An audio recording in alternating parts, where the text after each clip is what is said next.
भारत माता की, भारत माता की, भारत माता की। तमिलनाडु के राज्यपाल श्री आर.एन. रवि जी, मुख्यमंत्री M.K. स्टालिन जी, केंद्रीय मंत्रिमंडल के मेरे सहयोगी ज्योतिरादित्य सिंधिया जी और इसी धरती के संतान मेरे साथी एल मुरुगन जी, तमिलनाडु सरकार के मंत्रीगण, सांसद और विधायकगण और तमिलनाडु के मेरे परिवारजनों, वणक्कम। தமிழ்நாட்டின் ஆளுநர் திரு ஆர்.என். ரவி அவர்களே, தமிழக முதல்வர் திரு M.K. ஸ்டாலின் அவர்களே, மத்திய அமைச்சரவையின் என் சகாவான திரு ஜோதிராதித்ய சிந்தியா அவர்களே, இந்த மண்ணின் மைந்தரான டாக்டர் எல் முருகன் அவர்களே,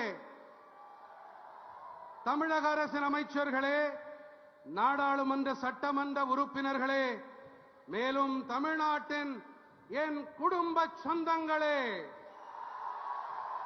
வணக்கம். எனது தமிழ் குடும்பமே, முதலில் உங்கள் அனைவருக்கும் 2024 புத்தாண்டு நல்வாழ்த்துக்கள். I wish that the year 2024 is peaceful and prosperous for everyone. It is a privilege that my first public program in 2024 is happening in Tamil Nadu. Today's development projects worth nearly rupees 20,000 crore will strengthen Tamil Nadu's progress. I congratulate you for these projects spanning roadways, railways, ports, airports, energy and petroleum pipeline. Many of these projects will boost ease of travel and also create thousands of employment opportunities.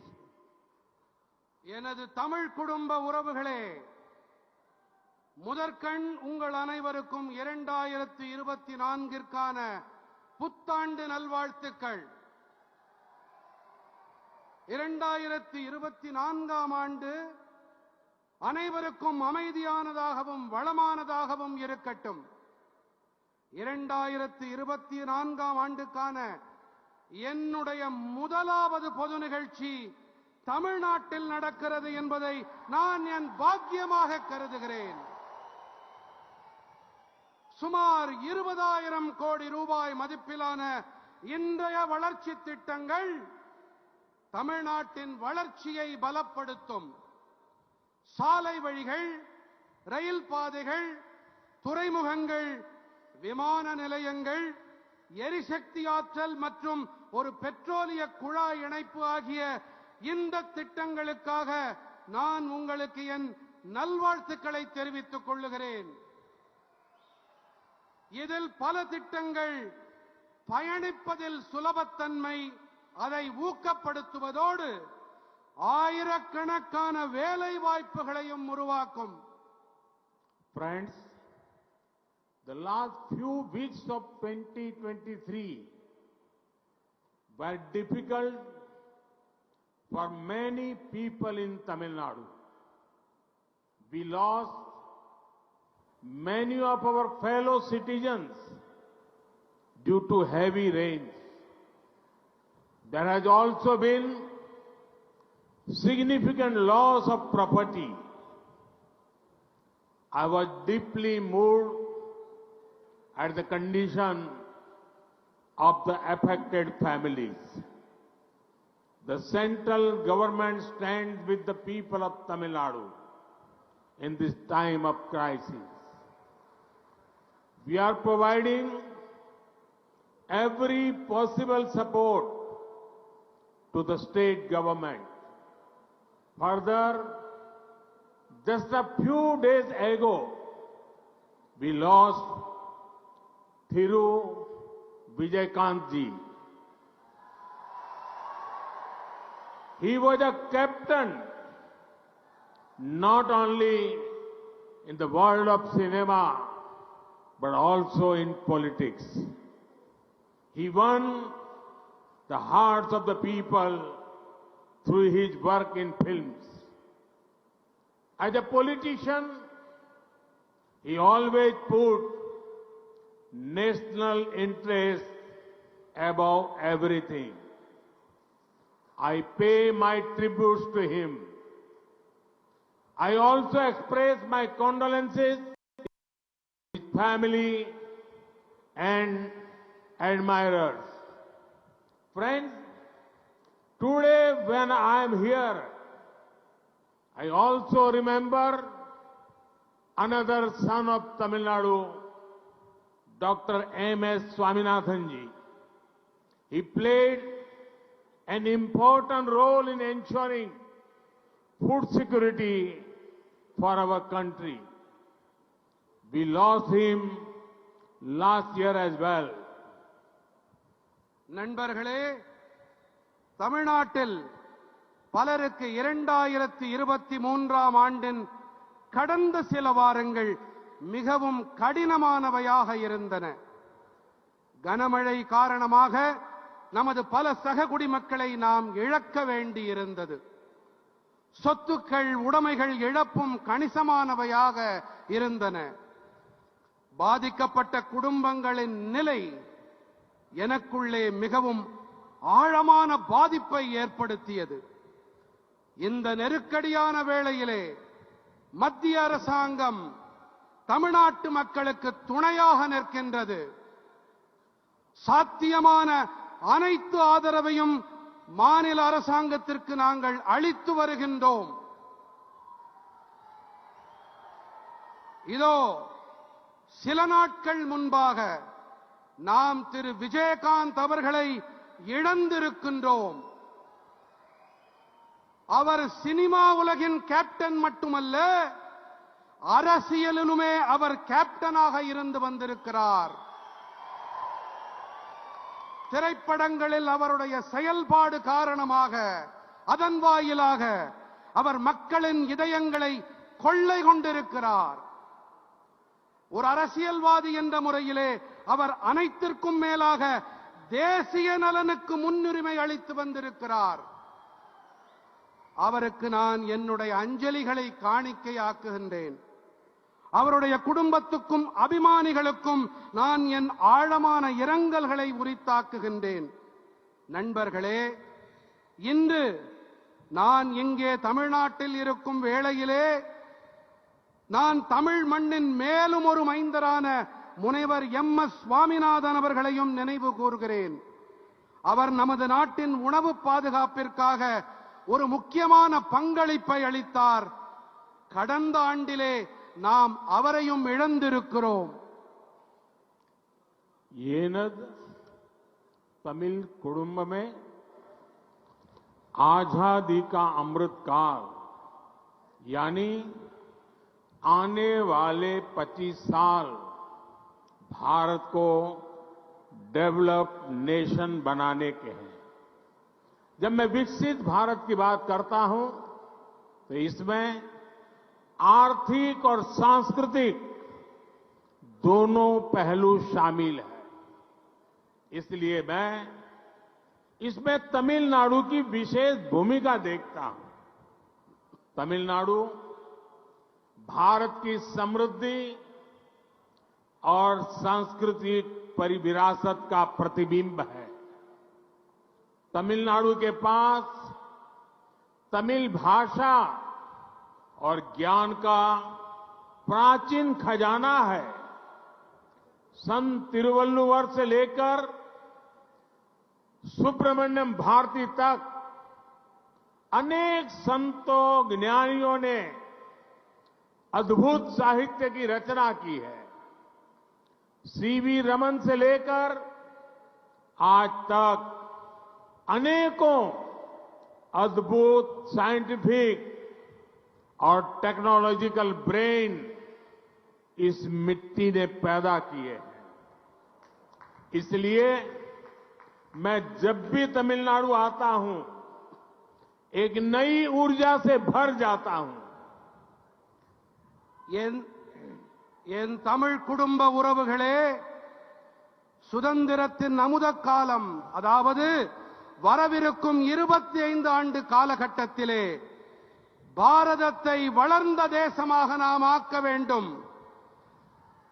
நான் வளர்ச்சியடைந்த பாரதம் என்று கூறும்போது இதிலே பொருளாதாரம் மற்றும் கலாச்சாரம் என்ற 2 பக்கங்கள் இருக்கின்றன. அந்த வகையிலே தமிழ்நாட்டிலே இதிலே சிறப்பானதொரு பங்களிப்பை என்னால் காண முடிகிறது. பாரத நாட்டின் வளம் மற்றும் கலாச்சார மரபின் பிரதிபலிப்பு தான் தமிழ்நாடு. தமிழ்நாட்டின் வசம் தமிழ் மொழி மற்றும் ஞானம் என்ற பழமையான கருவூலம் இருக்கிறது. புனிதர் திருவள்ளுவர் தொடங்கி சுப்பிரமணிய பாரதி வரை பல பல தூயோர் ஞானிகளாகியோர் அற்புதமான இலக்கியங்களை படைத்தளித்திருக்கின்றார்கள். சிவி ராமன் தொடங்கி இன்று வரை அற்புதமான அறிவியல் மற்றும் தொழில்நுட்ப வளர்ச்சிக்கு சொந்தக்காரர்கள் பலரை இந்த மண் உருவாக்கி அளித்திருக்கின்றது. ஆகையால் தான் நான் எப்போதெல்லாம் தமிழ்நாட்டிற்கு வருகிறேனோ அப்போதெல்லாம் ஒரு புதிய சக்தியை எனக்குள்ளே நிரப்பிக் கொண்டு செல்கிறேன்.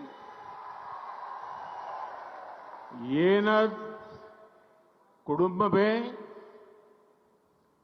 तिरुचिरापल्ली शहर में तो समृद्ध इतिहास के प्रमाण कदम कदम पर दिखते हैं। यहां हमें पल्लव, चोल, पांड्य और नायक जैसे विभिन्न राजवंशों के सुशासन का मॉडल दिखता है। मेरे बहुत सारे तमिल मित्र रहे हैं, मेरी उनसे बहुत आत्मीयता रही है और मुझे उनसे तमिल कल्चर के बारे में बहुत कुछ सीखने को भी मिला है। मैं दुनिया में कहीं भी जाता हूं तो तमिलनाडु की चर्चा किए बिना रह नहीं पाता। साथियों, मेरा प्रयास है कि देश के विकास और विरासत में तमिलनाडु से मिली सांस्कृतिक प्रेरणा का लगातार विस्तार हो। आपने देखा है कि दिल्ली में संसद की नई इमारत में पवित्र सेंगोल की स्थापना की गई है। एक गुड गवर्नेंस के उस मॉडल से प्रेरणा लेने का प्रयास है जो तमिल परंपरा ने पूरे देश को दिया है। काशी तमिल संगमम, सौराष्ट्र तमिल संगमम जैसे अभियानों का मकसद भी यही है। जब से ये अभियान शुरू हुए हैं तब से पूरे देश में तमिल भाषा, तमिल कल्चर को लेकर उत्साह और बढ़ा है।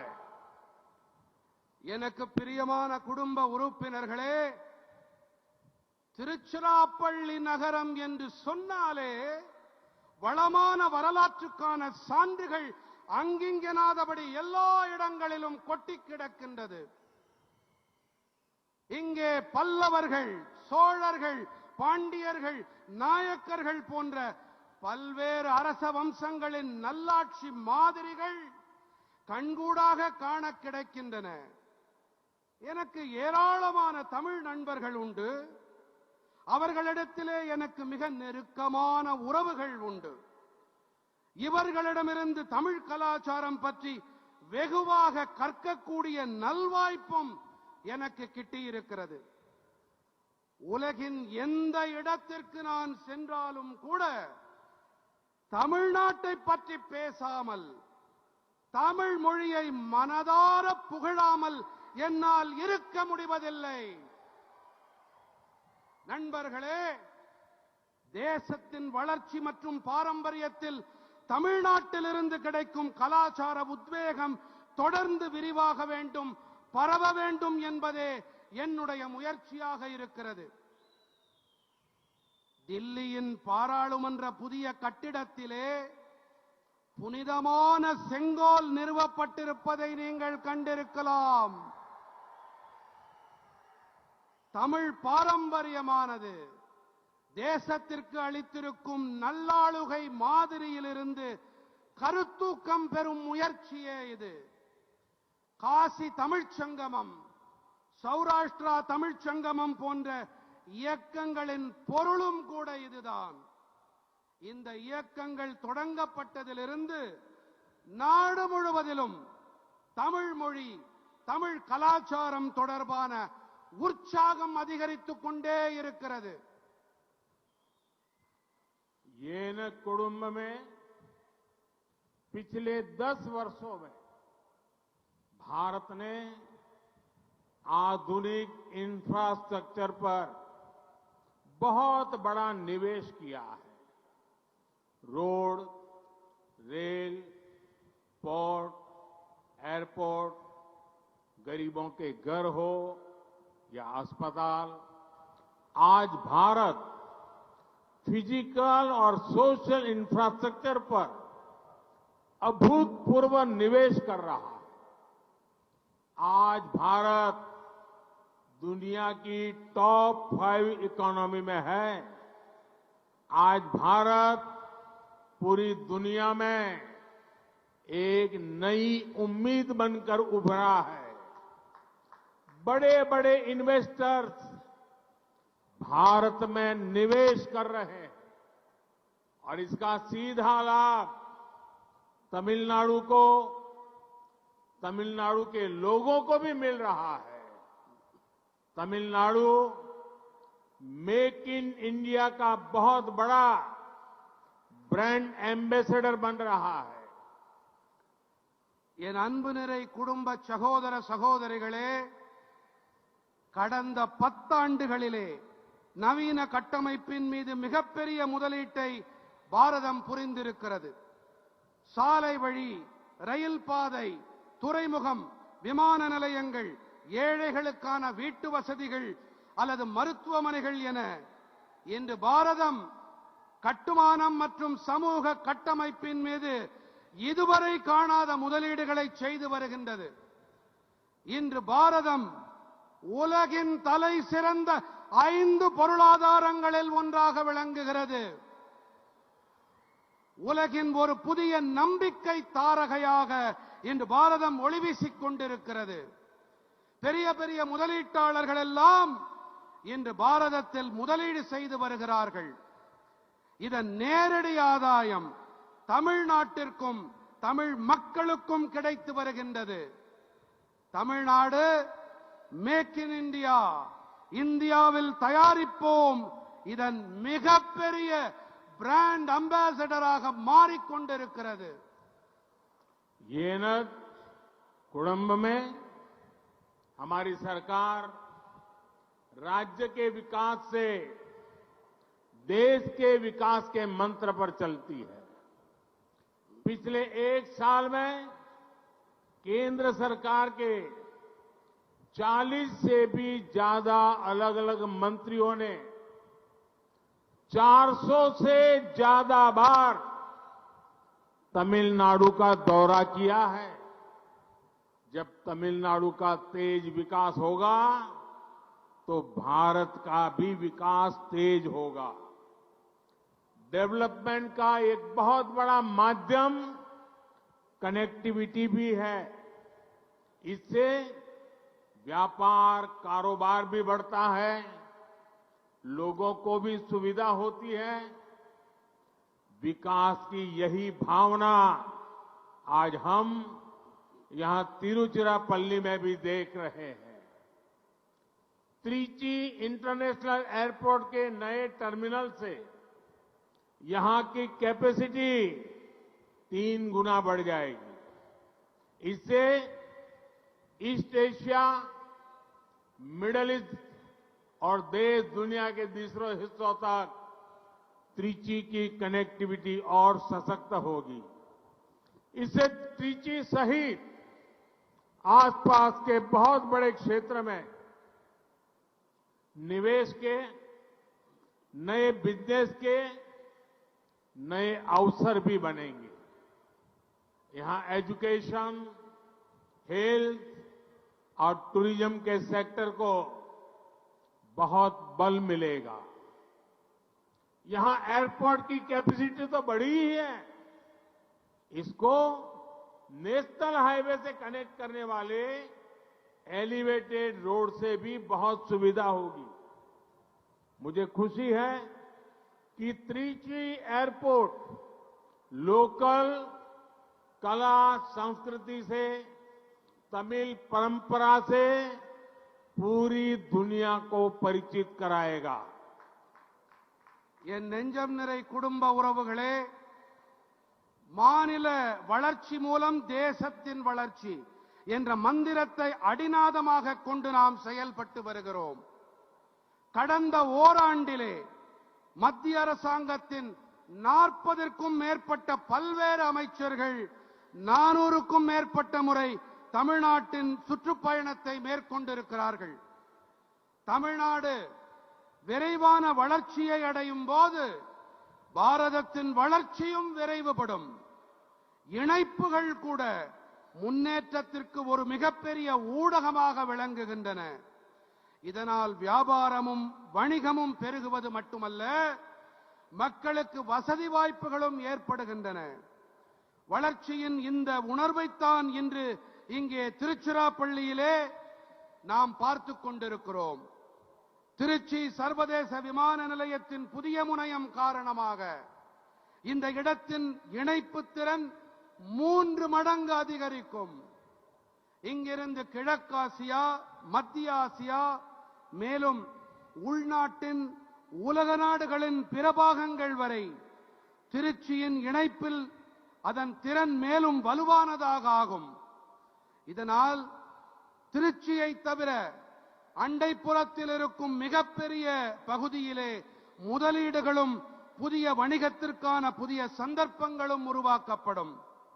இங்கே கல்வி, உடல் நலம் மற்றும் சுற்றுலா துறைகளில் மிகப்பெரிய அளவுக்கு பலம் கூட்டப்படும்.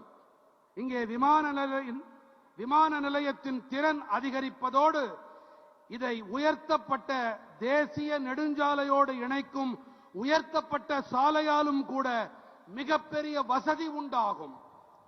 திருச்சி விமான நிலையம் உள்ளூர் கலை கலாச்சாரம் வாயிலாக தமிழ் பாரம்பரியம் பற்றிய பெருமை மிகு விஷயங்களை உலகினுக்கு பறைசாற்றும் என்பது எனக்கு அளவில்லா மகிழ்ச்சியை அளிக்கிறது. कुड़म में आज तमिलनाडु की रेल कनेक्टिविटी को सशक्त करने के लिए 5 नए प्रोजेक्ट शुरू हो रहे हैं।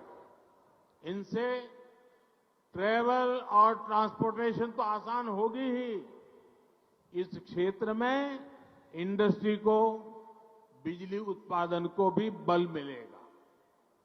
आज जिन रोड प्रोजेक्ट्स का लोकार्पण हुआ है वो श्रीरंगम, चिदंबरम, मदुरई, रामेश्वरम, वेल्लोर जैसे महत्वपूर्ण स्थानों को जोड़ते हैं। ये हमारी आस्था, आध्यात्म और पर्यटन के बड़े केंद्र हैं। इससे सामान्य जन के साथ साथ तीर्थ यात्रियों को भी बहुत सुविधा होगी। என் உயிரினும் மேலான என் குடும்ப சொந்தங்களே, இன்று தமிழ்நாட்டின் ரயில் இணைப்பு திறனை மேலும் வலுவானதாக ஆக்க 5 புதிய திட்டங்கள் தொடங்கப்பட்டிருக்கின்றன. இவற்றால் பயணம் மற்றும் போக்குவரத்து எளிதாக ஆகும் என்பது ஒரு புறம். மற்றொரு புறத்திலே இந்த பகுதியில் தொழில்களுக்கும் மின்சார உற்பத்திக்கு கூட பெரும் வலுகூட்டப்படும். இந்த நாட்டுக்கு அர்ப்பணிக்கப்பட்டிருக்கும் மக்கள் நலத் திட்டங்கள் ஸ்ரீரங்கம், சிதம்பரம், மதுரை, ராமேஸ்வரம், வேலூர் போன்ற மகத்துவம் வாய்ந்த இடங்களை இணைக்கின்றன. இவை நமது நம்பிக்கை, ஆன்மீகம் மற்றும் சுற்றுலாவின் பெரிய மையங்கள். இவற்றால் எளிய சாமானியர்களோடு கூடவே புனித பயணங்களை மேற்கொள்வோருக்கும் கூட மிகப்பெரிய வசதிகள் உண்டாகும். येनत कुंभ में बीते 10 वर्षों में central government port lead development पर रहा है. हमने समुद्री किनारों के इंफ्रास्ट्रक्चर के विकास और मछुआरे साथियों के जीवन को बदलने के लिए अनेक काम किए. पहली बार फिशरीज के लिए अलग मिनिस्ट्री, अलग बजट हमने बनाया है. पहली बार मछुआरों के लिए भी किसान क्रेडिट कार्ड की सुविधा दी गई है. मछुआरों के लिए डीप सी फिशिंग के लिए बोट्स के आधुनिकीकरण के लिए भी सरकार मदद दे रही है. पीएम मत्स्य संपदा योजना से मछली के कारोबार से जुड़े साथियों के लिए बहुत बड़ी मदद मिल रही है. என் நெஞ்சுக்கு நெருக்கமான குடும்ப உறுப்பினர்களே, கடந்த 10 ஆண்டுகளிலே மத்திய அரசாங்கத்தின் மிகப்பெரிய கவனம் துறைமுகம் வழிநடத்தும் முன்னேற்றம் மீது இருந்து வந்திருக்கிறது. நாம் கடற்கரையோர கட்டமைப்பின் முன்னேற்றம் மற்றும் மீனவ நண்பர்களின் வாழ்க்கையை மாற்றும் நோக்கிலே பல பணிகளை ஆற்றியிருக்கிறோம். சுதந்திரம் கிடைத்த பிறகு முதன்முறையாக மீன் வளத்திற்கென பிரத்யேகமான தனியொரு அமைச்சகத்தை ஏற்படுத்தி அதற்கென பிரத்யேகமாக நிதி ஒதுக்கப்பட்டிருக்கிறது. முதன்முறையாக மீனவர்களுக்கும் கூட விவசாயிகள் கிசான் கிரெடிட் கார்டு, விவசாயிகள் பற்று அட்டை வசதியும் அளிக்கப்பட்டிருக்கிறது. மீனவர்களுக்கு ஆழ்கடல் மீன்பிடிப்புக்காகவும் நவீனமயமாக்கலுக்கும் அரசாங்க உதவிகள் கிடைத்து வருகின்றன. பிரதம மந்திரி மீன்வள திட்டத்தால் மீன்பிடி தொழிலோடு இணைந்திருக்கும் நண்பர்களுக்கு மிகப்பெரிய உதவிகள் கிடைத்து வருகின்றன.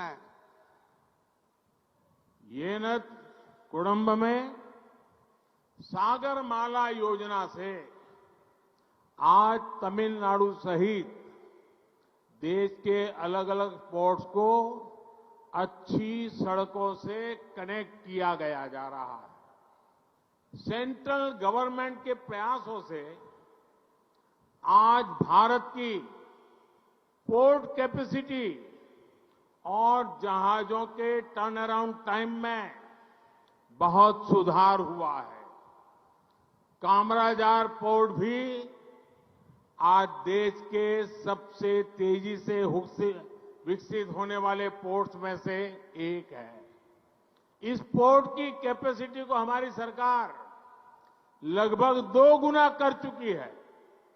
अब जनरल कार्गो बर्थ 2 और कैपिटल ड्रेजिंग फेज 5 के उद्घाटन से तमिलनाडु से होने वाले इंपोर्ट एक्सपोर्ट को नई ताकत मिलेगी. विशेष रूप से ये ऑटोमोबाइल सेक्टर में तमिलनाडु की क्षमताओं का विस्तार करेगा. न्यूक्लियर रिएक्टर और गैस पाइपलाइन से भी तमिलनाडु में इंडस्ट्री को रोजगार निर्माण को बल मिलेगा. என் உயிரினும் மேலான என் குடும்ப சொந்தங்களே, சாகர்மாலா திட்டத்தால் இன்று தமிழ்நாடு உட்பட தேசத்தின் பல்வேறு துறைமுகங்கள் நல்ல சாலைகளோடு இணைக்கப்பட்டு வருகின்றன. மத்திய அரசின் பெருமுயற்சிகளால் இன்று பாரதத்தின் துறைமுக திறனிலும் கப்பல்கள் துறைமுகத்திற்கு வந்து திரும்பிச் செல்லும் நேர அளவிலும் பெரிய மேம்பாடு ஏற்பட்டிருக்கிறது. There was Prime Minister Narendra Modi who arrived in Tamil Nadu's Tiruchirappalli to inaugurate multiple developmental projects worth more than 19,850 crores. He was also received by Tamil Nadu Governor R.N. Ravi and Chief Minister M.K. Stalin.